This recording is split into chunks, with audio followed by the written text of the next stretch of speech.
நான் வாப்பா என்று அன்போடு அழைக்கும் பெருந்தகை. வாப்பா என்றால் அப்பா என்று அர்த்தம். ஒரு முறை கடைசியாக அவரை நான் சந்திக்கிறேன். வஹீதா அப்பா அவர்கள் இருக்கிறார்கள். ஆப்பா என்றால் அக்கா. வஹீதா அக்கா இருக்கிறார்கள். என்னிடத்தில் அவர் பேசிக் கொண்டிருந்த பொழுது தொலைபேசியில் தொடர்பு கொண்டு பனையூருக்கு வா என்று சொன்னார். அப்படி கூட சொல்லல, வீட்டுக்கு வா என்று அழைத்தார். உங்க வீடு மாத்திட்டீங்களே பெசன் நகர்ல இருந்து, இப்ப எங்க இருக்குன்னா கவிஞன் எங்க இருப்பான் அப்படின்னு புரியல. பனையூர்ல இருப்பான். பனையோலைகளில் எழுதக்கூடிய பரம்பரை தானே நம் பரம்பரை அப்படின்னு சொல்லி கூப்பிட்டார். போய் உட்கார்ந்து சில நேரங்கள் அம்மாவுடன் போயிருந்தேன் நான். சில நேரத்திற்கு பிறகு என்னிடத்துல ரொம்ப கேஷுவலா ஒரு விஷயத்த சொன்னார். எங்க அம்மாட்ட உருதுல பேசுவார், என்கிட்ட தமிழ்ல பேசுவார். ஒருபோதும் அவர் என்னிடத்தில் உருதுவில் பேசியதே இல்லை. சொன்னார், பர்வீன் சுல்தான், எனக்கு ஒரு ஆசை. இன்னைக்கு சொல்றேன் வஹீதாப்பா, எனக்கு ஒரு ஆசை. என்னவாப்பா? முன்னியையும் உன்னையும் கூப்பிட்டுக்கிட்டு பாகுபலி படம் பார்க்கணும், புகாரில மட்டன் பிரியாணி சாப்பிடணும். இப்படி சொன்னார். நான் மிகவும் பரவசத்தில் கரைந்து நிற்கிறேன். எனக்கான தலைப்பு கவிஞர்களின் கவிஞர், கவிக்கோ. இன்று காலை இந்து பத்திரிகை படித்துக் கொண்டிருந்த பொழுது ஒரு செய்தி என்னுடைய மனதை கவர்ந்தது. அது ஒன்றும் பெரிய ஒரு விஷயமான்னு தெரியல. ஆனா ஒரு மொழி ஆசிரியையா நான் கொஞ்சம் மனசு ஒரு மாதிரி அசஞ்சி பரவசம் ஆயிடுச்சு. ஆனால் அது துக்க செய்தி தான். துக்க செய்தியை வாசிக்கின்ற பொழுது மனம் பரவசம் ஆகுமா? சொல் சரியாக இருந்தால் ஆகும்.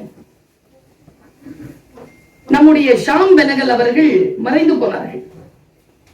A giant, இந்து பத்திரிகை இப்படி எழுதுதுங்க. A giant Sham Benegal, a giant of Indian cinema bids farewell at 90. இதான் மரண செய்தி. நான் யோசிச்சு பார்க்கிறேன், தான் இந்த உலகத்தை விட்டு விடைபெற்றுக் கொண்டோம் என்பதனை தன் மரணத்தின் மூலம் அறிவித்தார் ஷாம் பெனகல் என்று எழுதுகிறார் ஒருவர். இந்த எழுத்து நம்ம என்ன செய்கிறது? இந்த மேடையிலும் பேசப்பட்டது. எதற்காக கவிக்கோ அவர்களை நாம் அடுத்த தலைமுறைக்கு கடத்த வேண்டும்? ரசனை குறைந்திருப்பதனால் கடத்த வேண்டும்.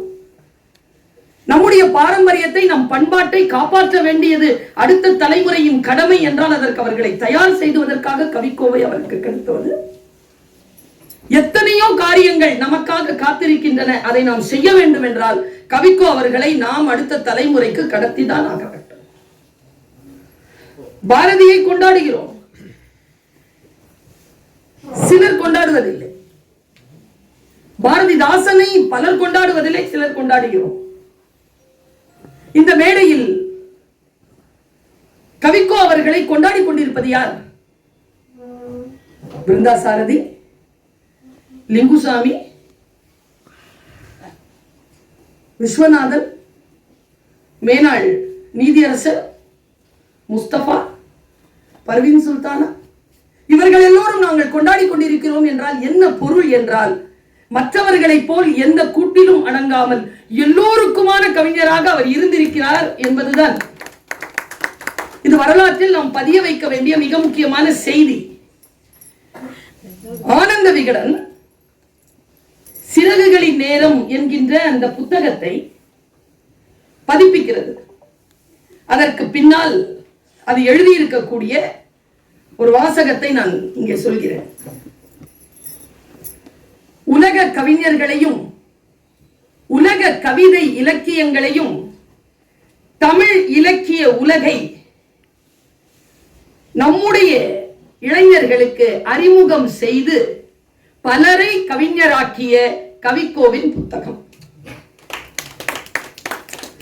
நான் ஒரு ஆசிரியரா இருந்து யோசிக்கிறேன், எது ஒரு ஆசிரியருடைய கடமையாக இருந்து விட முடியும்? அடுத்த தலைமுறையை நாம் சிறப்பாக உருவாக்குவதை தவிர ஒரு ஆசிரியருக்கு என்ன வேலை? கவிக்கோ என்பவர் கவிஞர்களின் கவி. ஏன் அந்த பட்டம் அவருக்கு?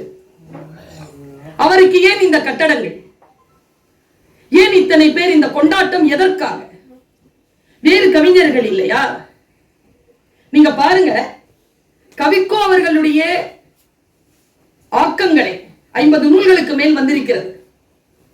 இன்னும் பல நூல்கள், எழுதப்பட வேண்டிய நூல்கள் அவருடைய கையெழுத்து பிரதியில் அறையும் குறையுமாக கிடக்கின்றன. இத்தனை பெரிய ஒரு வேலையை செய்து முடித்திருக்கக்கூடிய அந்த பெருந்தகை, அவருடைய மனம் எப்படி இருந்தது, அவருடைய கவிதைகள் எப்படி இருந்தது, ஏன் கவிஞர்களுக்கு அவர் கவிஞராக அவர் இருக்கிறார். இதுதான் என்னுடைய இன்றைய பேச்சின் தேடலாக இருக்கிறது. உன் கண்ணால் தூங்கிக் கொள்கிறேன் ஒரு புத்தகம். நான் அவர் இறந்து போயிட்டாருங்கிறது எப்போ எனக்கு உரைச்சதுன்னா, அவருடைய போன் அடிக்கும்போது அவர் எடுக்கல, அவர் இல்லை. ஆனா வைத்தியநாதன் சார் எழுதினார்ல, அப்துல் ரஹ்மான் தான் இறந்தார், கவிக்கோ வாழ்ந்து கொண்டிருக்கிறார், இனியும் வாழ்வார். அப்படி என்றால் அவர் கவிதைகள் மூலமாக நான் அவரை தொடர்பு கொள்கிறேன். அவரை தொடர்பு கொள்கின்ற பொழுது நான் என் மனதிலே எது சரி, இந்த கூட்டத்திற்கு இதையெல்லாம் பேசலாம் என்று கருதினேனோ அந்த குறிப்புகளை, சில விஷயங்களை நான் இங்கே சொல்கிறேன். இது என்னுடைய வேறு எந்த பேச்சிலும் நான் சொன்னதில்லை. அவரை படித்து மட்டுமே இருக்கிறேன். அவர் எனக்கு குருநாதர். என் தாயிடத்தில் அவர் சொன்னார், उर्दू सुना, ये बच्ची तुम ना भी तुम्हारे घर वालों को भी पैदा हुई सो, उन्हें तुम्हारी बच्ची, तुम्हें उसे खाना डालो, तुम्हें उसे पाल पोसो, लेकिन उन्हें सच्ची भी मेरी बच्ची சொன்னார்.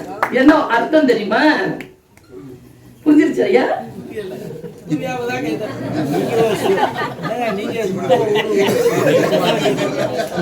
நான் கவிக்கோ ஐயா பேசுறேன், அதே உருது தான் பேசுறேன்.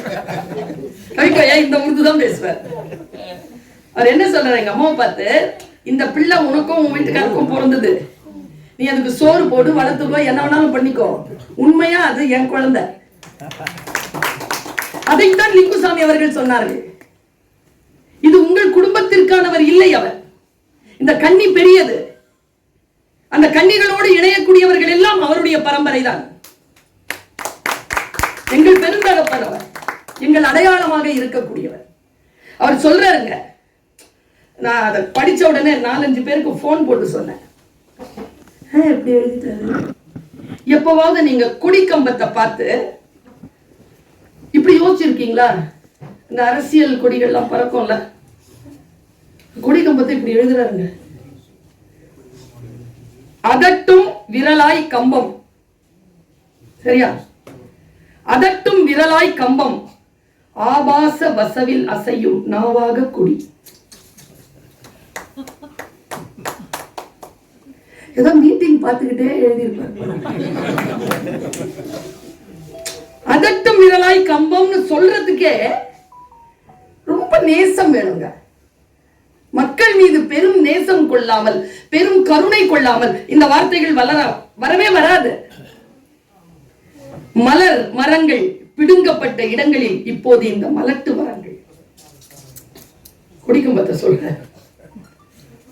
எனக்கு இஸ்லாத்துல குடி மறுக்கப்பட்டது, இதுலயே சட்டத்திலேயே குடி மறுக்கப்பட்டது, எப்பவுமே தொடக்கூடாது, ஹராம் என்று ஒதுக்கப்பட்டது. குடிச்சிருக்கான் ஒருத்தன், அவரை தண்டிக்கிறார்கள் சிலர். நீங்க பாத்தீங்கன்னா வழியில போலீஸ்காரங்க பிடிச்சிருவாங்க. அவர் சொல்றார், மது குடிப்பவர்களை தண்டித்து விடுகிறீர்கள், தங்களையே தண்டித்துக் கொள்கின்றவர்களை நீங்களும் ஏன் தண்டிக்கிறீர்கள்? எனக்கு தெரிஞ்சு இன்னைக்கு போதை ஒழிப்பு, ஆன்டி ட்ரக் எல்லாம் அரசாங்கம் பேசுதுல்ல, இதுதான் இன்றைய இளைஞர்களிடத்தில் நாம் கொண்டு செலுத்த வேண்டிய மொழி. உன்னை செய்யாதேன்னு சொன்னா நாகரூமி அண்ணா கேட்க மாட்டான். நீங்க தியான வகுப்பு எடுத்தாலும் வரணுமே தியானத்துக்கு, ஆல்பான் காட்டினாலுமே உட்காரணுமே. இந்த சொற்களை தூக்கி கொண்டு போக வேண்டும். சொல்ற இந்த சமூகத்தின் அதிகாரத்தில் இருக்கின்றவர்களை பார்த்து கேட்கிறார், என்னென்ன பெயரில் எத்தனை போதைகள்? சாதாரணமா சொல்லல, அவர் பட்டியலிடுறார், நீங்க படிச்சு பாருங்க. என்னென்ன பெயரில் எத்தனை போதைகள்? என்ன செய்ய முடிந்தது உங்களால்? மதுவிலக்கு என்று பேச வெட்கம் இல்லையா உங்களுக்கு? அரசாங்கத்துக்கு நெருக்கமானவர் தான், தலைவர்களோடு உட்கார்ந்து பேசுறவர் தான். எங்க ஒரு கவிஞனை கொண்டாடுகிறேன் தெரியுமா? யாரிடத்தில் எது பேசினாலும் அவர்கள் நிறத்தை வாங்கிக் கொள்ளாத, தன் நிறத்திலேயே தன்னை முழுமையாக வைத்த சிம்மாசனத்தில் உட்கார்ந்து இருக்கக்கூடிய கவிக்கோ, கவிஞர்களின் கவி. இந்த மனநிலை தான் இளைஞர்களை நான் சொல்றேங்க. இங்க வந்திருக்கிறவங்க எல்லாருமே வாழ்க்கை ருசித்தவர்கள், வாழ்க்கை ருசி தெரிந்தவர்கள், நல்ல ருசி ரசனை கொண்டவர்கள். இந்த சமூகத்திற்கு இந்த ரசனையை கடத்த தெரியாமல் தவித்துக் கொண்டிருக்கிறோம். நாம் தெரியல, விரும்புகிறோம், தெரியல. எப்படி கடத்துவது? இளைஞர்களை பார்த்து ஒரு வார்த்தை கேட்கிறார், கால வழுன்னு தலைப்புங்க. கால வழு, வழுனா குற்றம், காலத்தின் குற்றம் என்ன சொல்றார் பாருங்க. இளைஞர்களை பார்த்து சொல்கிறார், மரங்கள் கூட பழைய இலைகளை உதிர்த்து விடுகின்றன, நீ ஏன் சருகுகளை சுமந்து கொண்டிருக்கிறாய் என்ற இளைஞனை அழைத்து சொல்கிறார். எப்போதும் இறந்த காலத்திடம் யாசித்து நிற்பவனே, நீ சம்பாதிக்கவே போவதில்லையா? கம்பன் இப்படி சொன்னான், பாரதி இப்படி சொன்னான், திருவள்ளுவர் இப்படி சொன்னார் என்று பழைய விஷயங்களில் இருந்தே யாசித்துக் கொண்டிருக்கிறாயே, புதிதாக நீ சம்பாதித்து விட மாட்டாயா என்று தான் எப்படி புதிதாக சம்பாதித்தாரோ அந்த சம்பாதிப்பை, அந்த கலையை அடுத்தவர்களுக்கு கற்றுத்தருகிறார். புதிதாக நீ சம்பாதித்து விடவே மாட்டாயா என்ற கேள்வி எனக்கு எப்பவுமே இறை கொள்கைகளை பற்றி பேசுகின்றவர்களை பிடிக்கும். இந்த மத நல்லிணக்கம் பற்றி அவர் தான் பேசினார் சொல்றாங்கல்ல.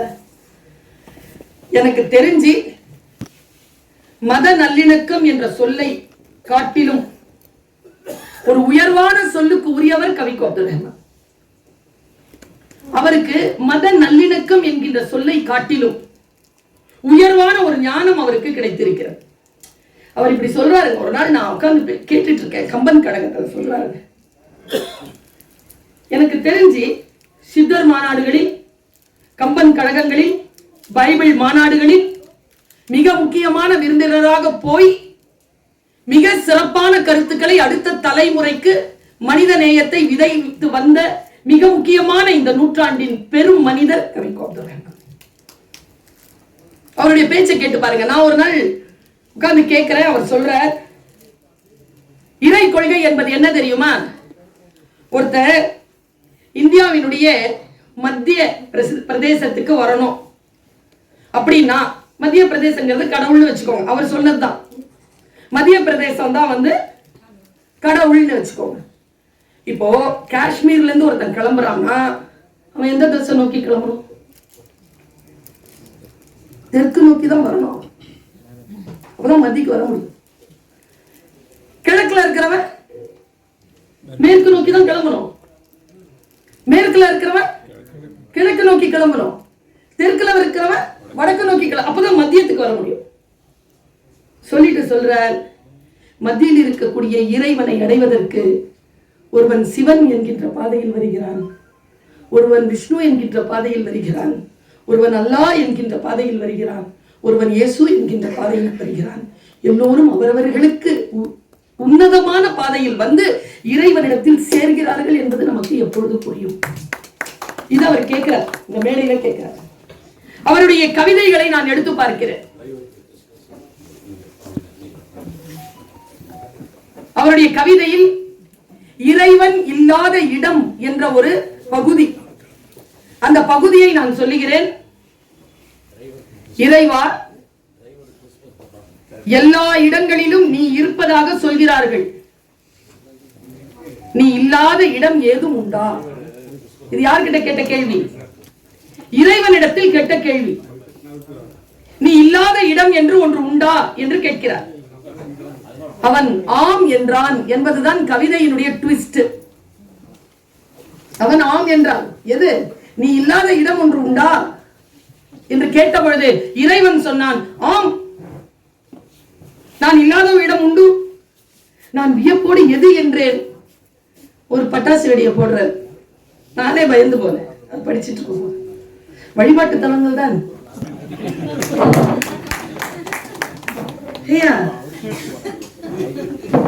நான் அதிர்ச்சியோடு நீ ஏன் அங்கே இல்லை என்றேன். அவன் சொன்னான், மாறி மாறி இடிக்கிறார்கள், அதனால் என்னால் அங்கே இருக்க முடியும். சொல்லிட்டு எழுதுறார், பிற மதங்களின் வழிபாட்டு தலங்களில் கடவுள் இருப்பதாக அவன் யார் இடிக்கிறார்களோ அவன் நினைப்பதில்லை. பெரும்பாலான மதவாதிகள் முட்டாள்களாகவே இருக்கிறார்கள். இது அவருடைய வாக்கு. அது சொல்லிட்டு அவர் சொன்னதுதாங்க என்னை கவர்ந்தது. அவர் சொன்னார், ஒரு நாமம் ஒரு உருவம் ஒன்றும் இல்லாருக்கு திருநாமம் பாடி தெள்ளேனும் குட்டோமோ என்கின்ற திருவாசகத்தை வைத்து சொல்கிறார். ஞானத்தின் திருவாசகம் மாணிக்க வாசகம் எழுதியது. அவருடைய அந்த வார்த்தையை சொல்லி சொல்கிறார், ஞான சொல்லின் நான் அடிதேடி செல்கிறேன். ஞான சொல்லின் அடிதேடி செல்கிறேன் என்று சொன்னவர் 2 டாக்குமெண்ட, அதாவது வாக்குமூலத்தை டாக்குமெண்டேஷன் பண்றார். 2 வாக்குமூலத்தை. இன்றைய இளைஞர்கள், இன்றைய கவிஞர்கள், இன்றைய மனிதநேய செல்வர்கள், திராவிடம் ஆரியம் என்று பேசக்கூடியவர்கள் எல்லோருக்குமான பாடம். அவர் சொல்கிறார், நாத்திகர் மேல் எனக்கு கோபமே இல்லை, ஏனென்றால் அவர்கள் இறைவனை அறியாதிருக்கிறார்கள். ஆத்திகவாதி மீதுதான் எனக்கு கோபம், ஏனென்றால் அவர்கள் தவறாக புரிந்து கொண்டிருக்கிறார்கள். எனக்கு இந்த இடத்துல நான் பாரதியை கொண்டு வந்து அவருக்கான அந்த புள்ளியில நான் சேர்க்க விரும்புறேன். Tribute to Kavikko. Aathichoodi இளம்பிறை அணிந்து மோனத்திற்கு முழுவெண் மேனியான், கருநிறம் கொண்டு பார்க்கடல் மிசை கிடப்போன், இயேசுவிற்கு மறையருள் புரிந்தோன், முகமது நபிக்கு மறையருள் புரிந்தோன், இயேசுவின் தந்தை என பல மதத்தினர் உணர்ந்தும் உணராமலும் பரவிடும் பரம்பொருள் ஒன்றே. அதன் இயல்பு ஒளி உரு அறிவாம். அதனிலை கண்டார் அல்லலை அகற்றினார். அதனிலை வாழ்த்தி அமர வாழ்வு எய்துவோம். இது பாரதியினுடைய வாக்கு. அடுத்த கன்னியாக நின்று வெளியில் வந்து அவர் இதை பேசுகிறார். கொஞ்சம் இந்த விஷயத்துல இருந்து கொஞ்சம் வெளியில வரும். ஆண் பெண் பிரச்சனை பேசணும்னு வச்சுக்கோங்களேன், என்கிட்ட எல்லாரும் கேட்கிற வார்த்தை, ஏன் ஆண்கள் மீது உங்களுக்கு அவ்வளவு கோபம்? எப்பொழுதும் பெண்கள் சார்பாக. அப்படி இல்லை. என்ன காரணம்? எனக்கு நான் ஒரு வாட்டி கவிக்கோ ஐயா கிட்ட உட்கார்ந்து பேசிட்டு இருந்தேன். அவர் சொன்னார், அவர்கிட்ட நான் டைரக்டா பேசினேன். ரூமி படிக்க சொல்லியிருக்கே, படித்தேன். ரூமி தானே சொல்கிறார், பெண்ணை அடக்கி ஆள்பவன் காட்டு மிராண்டி, அவனுக்கு ஞானியோ அடங்கி போகிறான். ரூமி. உடனே கவிக்கோல உண்மையாதான் சொல்றோம், ஞானிதான். ஏன் அப்படின்னு கேட்டேன். அப்ப நீங்க அடங்குறீங்களா? அவளிடத்தில் அடங்கினால் தானே அவளை ஆட்சி செய்ய முடியும். இன்னும் குறும்பு பாருங்க. என்ன கருத்தில் இருக்கிறாரோ அந்த கருத்தில் அப்படியே இருக்கிறது. பயங்கரி அப்படிங்கிற ஒரு தலைப்புல எழுதுறாருங்க ஒரு வார்த்தை. முடிஞ்ச பிள்ளைகள் படித்துக் கொள்ளுங்க. நான் ரொம்ப வியந்து போன படிச்சு. பயங்கரி யார் அப்படின்னா லிலித் அப்படிங்கிற ஒரு பெண்ணை பற்றி எழுதுறாரு.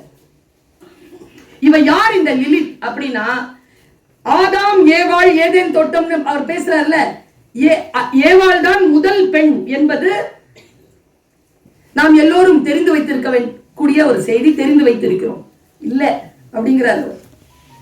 ஏவாளுக்கு முதல்ல ஒருத்தி பிறந்தா, அவளுக்கு பேர் லிலித். அவ நெருப்பின் கோலத்தில் இருந்து பிறந்தவள், அடங்காதவள், ஆண்களின் மனதை கலைப்பவள். அதனால் அவளை கடலின் ஆழத்திற்குள் சென்று கடவுள் புதைத்து விட்டார். அதற்கு பிறகு பிறந்தவள் தான் ஏவாள். அவளை ஆதாமின் இடுப்பு எலும்பில் இருந்து படைத்து சாந்தமாக வைத்திருந்தார் என்று கதை போகிறது. அவர் சொல்றார், இதுல இவருடைய கையெழுத்து எது தெரியுமா? பைபிள், பிப்ளிக்கல், குரானிக் புரிதலில் இந்த கதைகள் உண்டு. ஆனா எங்க கவிக்கோ ஜெயிக்கிறார்? அவர் சொல்றார், ஆழ்கடலில் அழுத்தப்பட்டாள் என்பது ஒரு உவமைதான். அவள் மனம் எனும் ஆழத்தில் புதைக்கப்பட்டாள். முக்கியமாக ஆண்களின் மனதில், ஆழ் மனதில் புதைக்கப்பட்டாள். அது ஒருபோதும் புற உலகிற்கு அடங்காதது. அப்படி சொல்லிட்டு கீழே வரார், அவள் பெண்ணினுடைய ஆழ் மனதிலும் தான் அடங்கி கிடக்கிறாள். அப்போ வெளியில வருகின்ற பொழுது வருபவள் அம்மாவோ மருமகளோ மாமியாரோ இல்லை, அது லிலித் தான் என்று அந்த கட்டுரையை முடிக்கிறார். நான் இதை வாசிக்கிறேன். ஒரு மனதை கழுவக்கூடிய கவி. ஒரு வாட்டி ஒரு கவிதை படிச்சுட்டு இருந்தேன். ஒருத்தி பூ வித்துட்டு இருக்கா. ஒருத்தர் சொல்றான், பூவை விற்று அதை விட உயர்ந்ததாக எதை வாங்கிவிட முடியும்? நான் படிச்சு சிலிர்த்து போயிருக்கேன். இது அல்ல கவிதை. பலூன் விற்கும் சிறுவனுக்கும் பலூன் வாங்கும் வயதுதான். நடுங்கி போயிருக்கேன். கவிஞர்கள் இப்படித்தான் செய்து தொலைக்கிறார்கள். மனுஷ் கவிதை எல்லாம் படிச்சீங்கன்னா உயிரோடவே இருக்கும். பிரிவின் 100 காரணங்கள்னு எழுதியிருக்கிறார் மனுஷன். சேர்வதற்கான காரணம், அதை விட பிரிவின் காரணங்களை படிக்கணும். இன்னைக்கு இளைஞர்கள் படிக்கணும். அவங்க கிட்ட நிறைய இளைஞர்கள் வந்து கேட்டார்களாம், அது எப்படி நாங்க நினைக்கிறத நீங்களே சொல்றீங்க? என் வாழ்க்கையில நிறைய பிரேக்கப் நடந்தது இல்லைன்னு அவர் பதில் சொன்னார். அப்படின்னா அவர் என்கிட்ட சொன்னார். அதுல எவ்வளவு உண்மைன்னு எனக்கு தெரியாது. மைக்கேல் ஏஞ்சலோ என்கின்ற ஒருவன் மிகப்பெரிய சிற்பி, அதே போல் அவன் மிகப்பெரிய ஓவியன், புகழ்பெற்ற ஓவியன். அந்த மைக்கேல் ஏஞ்சலோ பற்றி சொல்லுகின்ற பொழுது, கவிக்கோ சொல்லுகின்ற மைக்கேல் ஏஞ்சலோ பற்றி சொல்லுகின்ற வார்த்தை தான் உன்னதமானது. நான் அந்த வார்த்தைகளை கொண்டாடுகிறேன். மைக்கேல் ஏஞ்சலோ கவிதை, அந்த ஓவியங்களை விட, அந்த சிற்பங்களை விட நான் கவிக்கோவின் சொற்களை கொண்டாடுகிறேன். எப்படி பாருங்க, அவர் சொல்றார்,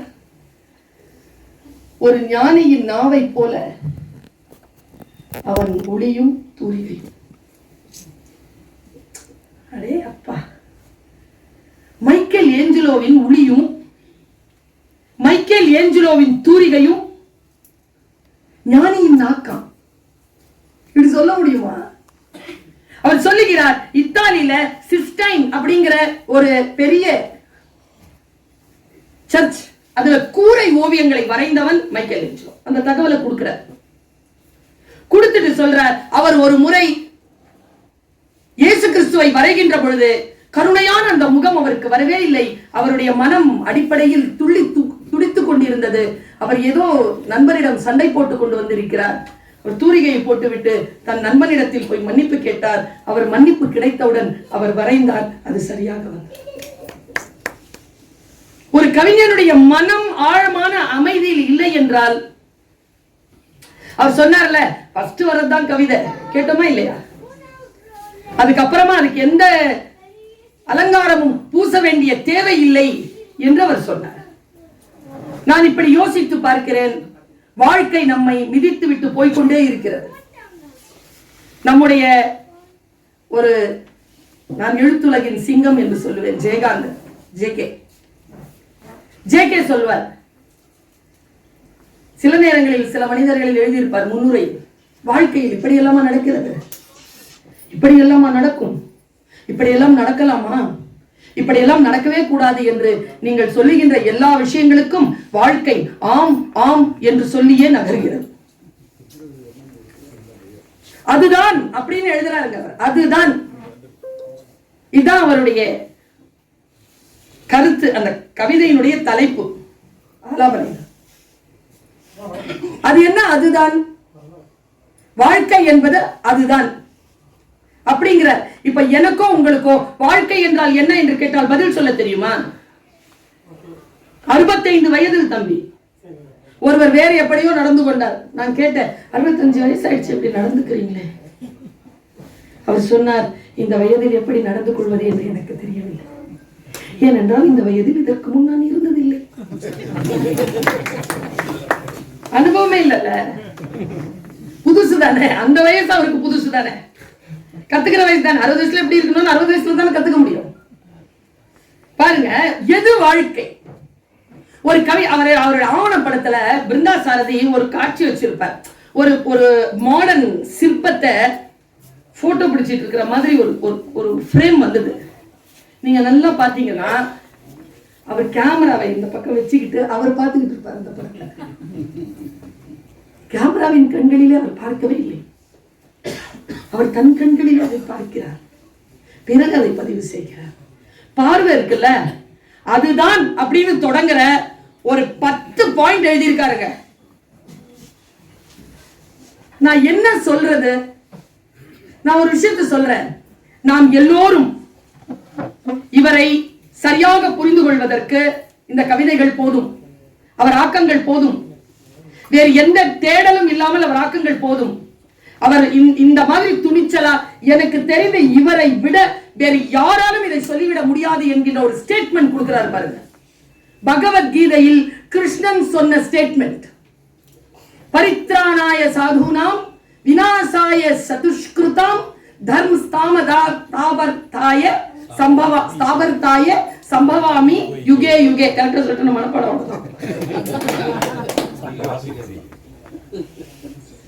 கரெக்டா சொன்ன சிவா சார். இதுல என்ன அர்த்தம் எனக்கு தெரியும். உலகத்தில் அநீதிகள் தோன்றுகின்ற பொழுது நான் அவதாரம் செய்வேன். யதா யதா தர்மஸ்ய, தர்மத்தை நிலைநாட்டுவதற்காக நான் வருவேன்னு கிருஷ்ணன் சொன்னாரா? கவிக்கோ என்ன சொல்றாரு பாருங்க, எங்கெல்லாம் நன்மை நலிந்து தீமை செழிக்கிறதோ அங்கெல்லாம் கவிதை அவதாரம் செய்கிறது. கவிதையை கொண்டு வந்து நிறுத்த எவ்வளவு பெரிய பொறுப்புங்க கவிதைக்கு.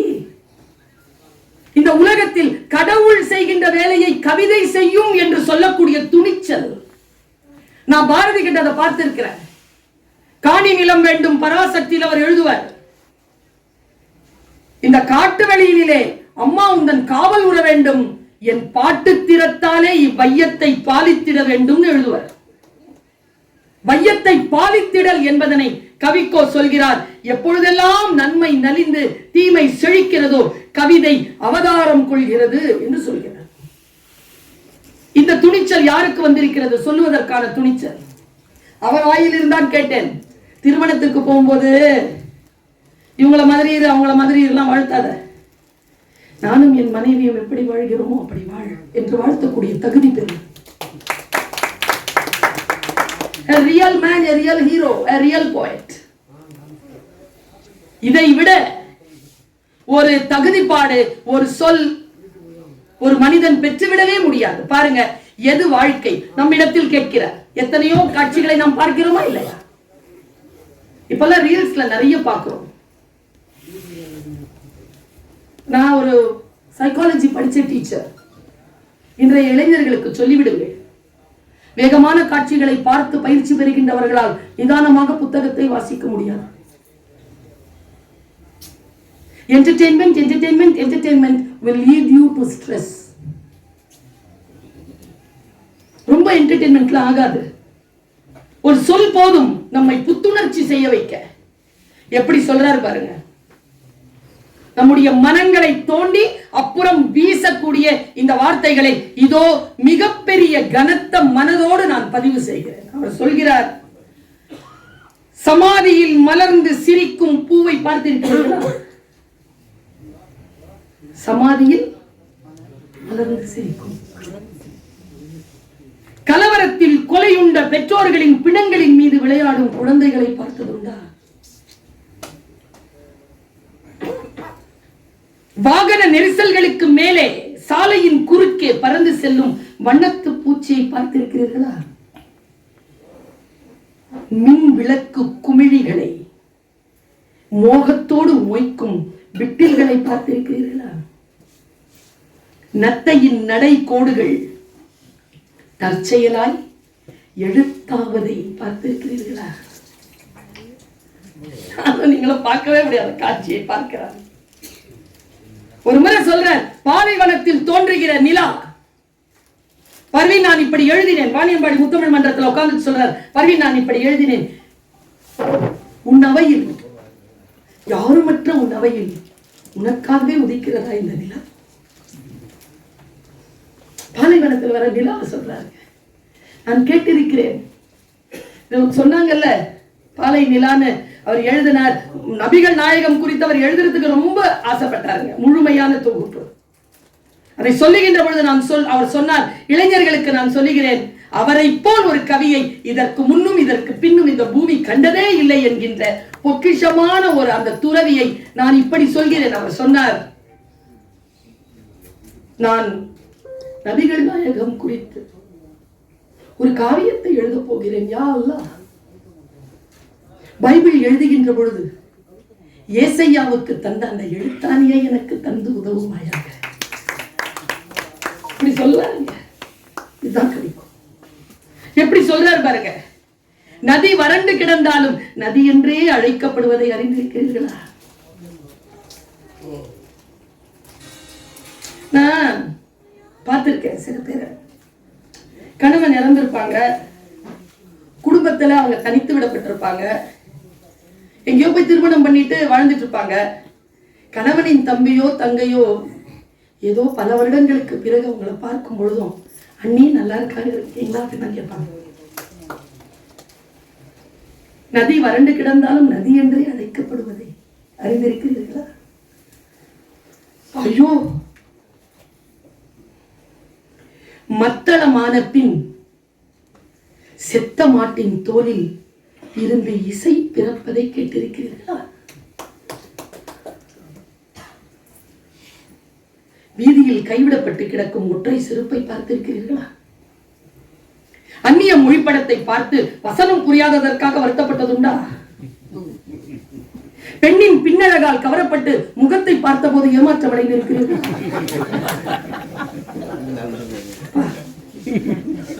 குறும்புனா குறும்பு, கடைசி பக்கங்கள் கிழிந்து போன துப்பறியும் நவீனத்தை தெரியாமல் எடுத்து படித்திருக்கிறீர்களா?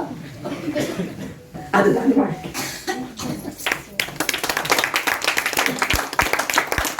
என்னங்க செய்யறது?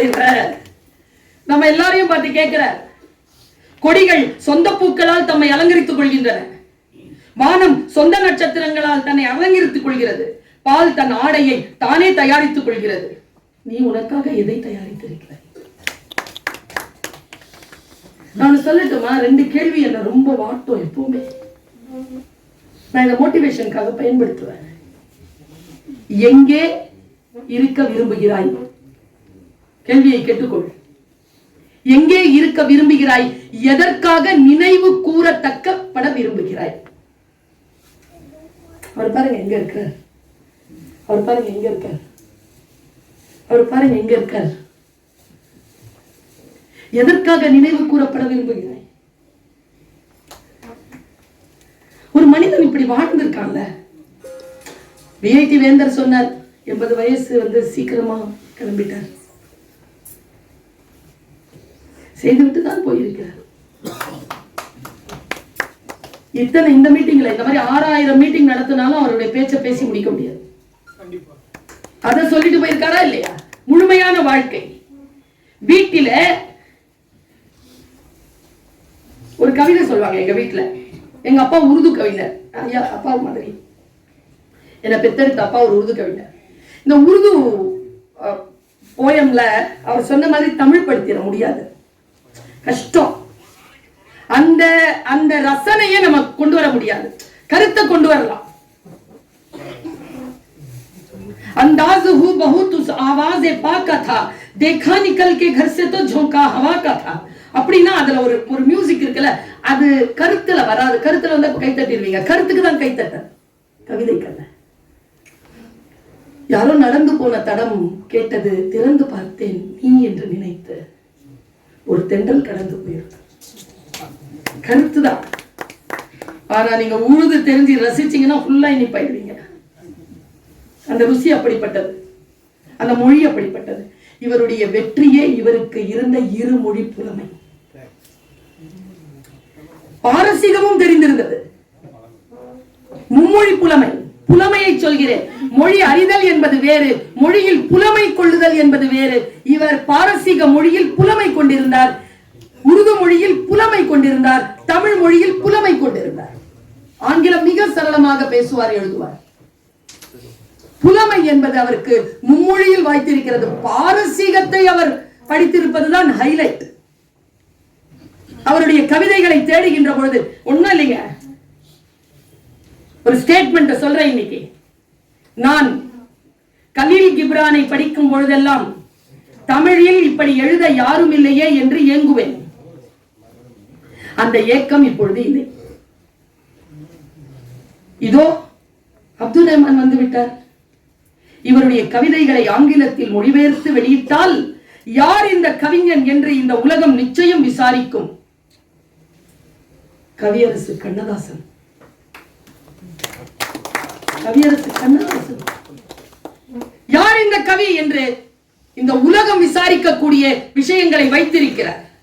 இப்படி சொல்ற மரம் இருக்குல்ல, மரம் சூழலியல் பத்தி சொல்றாங்கன்னு சொன்னாங்கல்ல, கவிஞன் அப்படிப்பட்டவங்க. காக்கை குருவி எங்கள் ஜாதி, நீள் கடலும் மலையும் எங்கள் கூட்டம், நோக்கும் திசையெல்லாம் நாமன்றி வேறில்லை, நோக்க நோக்க களியாட்டம்னு பாடுறதுக்கு கவிஞனுக்கு பிரபஞ்சத்தோடு தொடர்பு இருக்கணும். இவருக்கு பிரபஞ்சத்தோடு தொடர்பு இருந்ததனால் மரத்தை பார்த்தவரால் பேச முடிந்தது. மரத்திடம் அவர் கேள்வியை கேட்கிறார். மரம் எனும் உயர் திணை என்பது கட்டுரை, முடிந்தால் படித்துக் கொள்ளுங்கள். மரம், மனிதன், ரெண்டுத்தையும் கம்பேர் பண்ணி பேசுறார். மனிதன் பிறந்த இடத்தை செலவு செய்கிறான், மரம் வரவு வைக்கிறது. ஓப்பனிங் ஸ்டேட்மெண்டா? அதுலயும் இந்த ஸ்டேட்மெண்ட் தான் நான் ரொம்ப ரசிச்சேன். மனிதனை மரமே என்றால் கோபித்துக் கொள்கிறான். நானோ அதை வசவாக்கியவனை கோபிக்கிறேன். மரம் என்பது வசவா? மரம் கொடுக்கிறது, அத்தனை கைகளிலும் கொடுக்கிறது. உங்கள் இனத்தில் ஒரே ஒரு சிபியை வைத்திருக்கிறீர்கள். மனிதனுக்கு புதைக்குழி, மரத்துக்கோ கருவறை. மண்ணின் மைந்தன் என்று சொல்ல வெட்கமில்லை உங்களுக்கு? மரம் தான் உண்மையில் மண்ணின் மைந்தன். சரி, மரமாகத்தான் முடியவில்லை, அதை படைக்கவாவது தெரிகிறதா? கேட்டு சொல்ல நடுங்கி போன படிச்சுட்டு. படைத்தவை எல்லாம் தூக்கு மரம், சிலுவ மரம், கழுவ மரம், கொடி மரம், அத்தனையும் மாமிச பட்சிகள், வெயிலை பிரசவிப்பவை. இந்த அழகில் மரம் அக்ரிணை, மனிதன் உயர்திணை. இந்த கட்டுரை இப்படிதான் முடியுது. இப்படி சொல்லி நான் ஒரு 2-3 நிமிடத்தில் என்னுடைய பேச்சை நான் நிறைவு செய்கிறேன். எனக்கான நேரம் சரியாக நெருங்கி. 2 கருத்துக்கள் தான். நாம் எல்லோரும் சுதந்திரத்தை விரும்புகிறோம் இல்லையா? சிறைகளையே விரும்புகிறோமா? என்ன உங்களுடைய பெருமை எல்லாம் நீங்கள் எந்த சிறையில் கைதி என்பதனை முடிவு செய்வதில் தான் இருக்கிறது. உதாரணத்துக்கு, நான் ஐடி கம்பெனில வேலை பார்க்கிறேன். இது அமெரிக்கா கம்பெனி. இது பகல்லாம் தூங்கு, ராத்திரிலாம் விழித்திரு. நீ எந்த சிறையில் இருக்கிற? நான் முஸ்லிம், நான் இந்து, நான் கிறிஸ்துவன். சிறையில் இருக்கிறாய், எங்கே சுதந்திரமாக இருக்கிறாய்? இந்த கேள்விதான். சுதந்திரத்தை விரும்புவதே இல்லை, சிறைகளையே விரும்புகிறீர்கள். நான் இதை சொல்லிட்டு நிறுத்துறேன். எங்கள் ஐயா, இன்னைக்கு எங்கள் ஐயாவுக்கு பிறகு அப்துல் காதர் ஐயா, இக்பால் ஐயா வந்திருக்கிறார்கள். இவர்கள் எல்லாம் தமிழ் பணி செய்தார்கள். பல்வேறு மார்க்கங்கள் இருந்து இலக்கியங்களை எடுத்து பேசினார்கள். அந்த பணியை நான் இப்பொழுது தொடர்ந்து கொண்டிருக்கிறேன். கம்ப ராமாயணத்தை குறித்து எனக்கு தெரிந்து ஒரு முறை அவர் எழுதுற, இங்க கூட சொன்னாங்க, ஒரு முஸ்லிம் பெரியவர் காலில் ஒரு இந்து சமய சொற்பொழிவாளர் விழுவாங்களா? விழுவாங்களே, தகுதி இருந்தால் விழுவாங்களே. அப்படித்தான் இவர்களும் அவர்கள் காலில் விழலாம், தகுதி இருந்தால் விழலாம் தானே. ஆசான் தானே, குரு தானே. பாருங்க, அந்த குருமாரனுடைய பார்வை எப்படி இருக்கிறது? யாரும் பேசாத, யாரும் சிந்திக்காத ஒரு புள்ளியை அவர் சிந்தித்து சொல்கிறார். ஏற்கனவே இருக்குது உள்ள, எடுத்து சொல்றதுக்கு தான் ஆள் இல்லை. படிச்சா புரிஞ்சாதானே எடுத்து சொல்லுவோம். படிச்சா புரியணுமே, புரிஞ்சாலும் மத்தவங்க புரியுற மாதிரி சொல்ல தெரியணுமே. அவருடன் எனக்கான சம்பாஷணை எல்லாம் ரொம்ப ருசிகரமானவை. அது எல்லாம் ஒரு தளத்திலே ஒரு கவிஞன் அவனை அப்படி தூண்டணும். நான் இன்னைக்கு சொல்றேனே, மனுஷபுத்திரன் கதைப்பம் வித் பர்வீன் சுல்தானா நிகழ்ச்சியில உட்கார்ந்து 4 மணி நேரம் ஒரு இன்டர்வியூ. எத்தனையோ இன்டர்வியூ கொடுத்துருக்கலாங்க. ஆனா அந்த டைம்ல அவர் பேசின பேச்சு இருக்குல்ல, அது ஒரு காவியம். அது ஒரு புத்தகமாக்கப்பட வேண்டிய, அப்படி பேசினாருங்க. எனக்கு தெரிஞ்சு அப்படி அவர் பேசி நான் எத்தனையோ மீட்டிங்கா நான் பார்த்திருக்கேன். சில நேரங்களில் என்ன ஆகும்னா, அப்படி பேசுவாங்க, முன்னால இருக்கின்றவர்கள் ரிசீவர் சரியா இருந்தா வார்த்தை வரும். சுவர் எழுப்பிக்கிட்டு உட்கார்ந்து நின்றுட்டு இருந்தீங்கன்னா வெளிப்படுறவங்க வெளிப்பட மாட்டாங்க.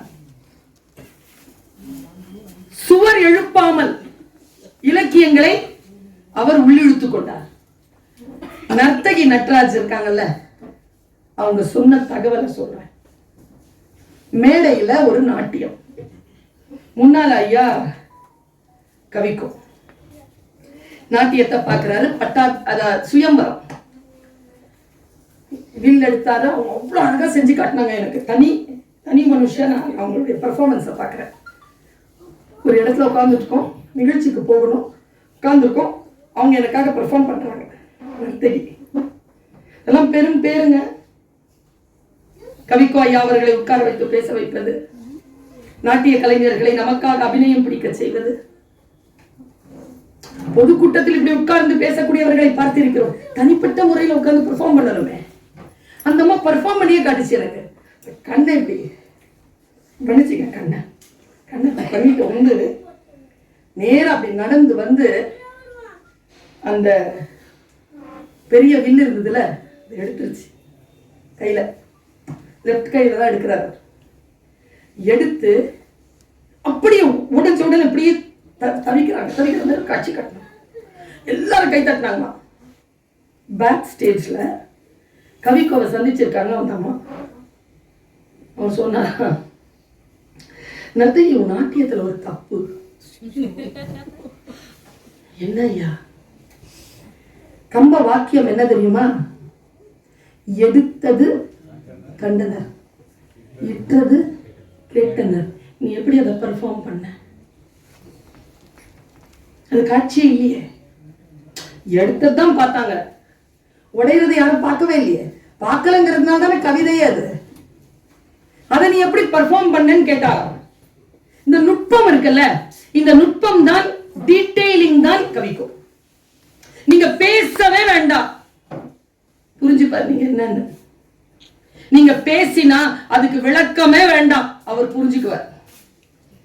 கவிஞன் அப்படித்தான், ஒன்றிலிருந்து இன்னொன்றுக்கு போகக்கூடியவன் அவன். நான் உண்மையாவே சொல்லுகிறேன், அவன் சிம்மாசனத்தில் இருக்கக்கூடியவன். கவி சக்கரவர்த்தி, கவி பேரரசு, கவி அரசு, எத்தனை பேர் வந்தாலும் இவர்களெல்லாம் கவிதைகளுக்கு அரசாட்சி செய்கின்றனர். இவர் கவிதைகளுக்கு மட்டுமல்ல, கவிஞர்களுக்கெல்லாம் அரசராக இருக்கக்கூடிய கவிக்கோவாக திகழ்கிறார் என்று சொல்லி இதை சொல்லுவதற்கு வாய்ப்பளித்த உங்கள் அத்துணை பேருக்கு நன்றியை உரித்தாக்கி இடம் சார்கிறேன். நன்றி.